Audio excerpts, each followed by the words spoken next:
امریکی صدر ٹرمپ نے دعویٰ کیا ہے کہ ایران کے پاس ایٹم بم ہوتا تو وہ 1 گھنٹے میں اسے چلا دیتا۔ امریکہ نہیں چاہتا کہ ایران کے پاس ایٹمی ہتھیار ہوں۔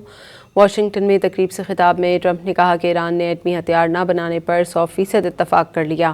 امریکی صدر نے ایرانی منجمد فنڈ سے اجناس خرید کر ایران کو ہی بیچنے کا اعلان بھی کر دیا۔ واضح کیا کہ منجمد ایرانی فنڈ سے گندم، سویابین اور مکئی بڑی مقدار میں خریدیں گے۔ We cannot let Iran have a nuclear weapon. You want to see problems, right? You know that. You want to see problems?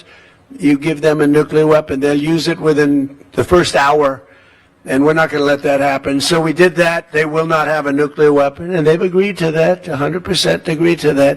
The Islamic Republic of Iran, they're having a hard time with food, and we're going to be taking some of their money, and we'll spend it, and we're going to be buying wheat, soybeans and corn, a lot of it, and that process is going to be starting pretty soon. It's going to be pretty big too. I think it's going to be very big.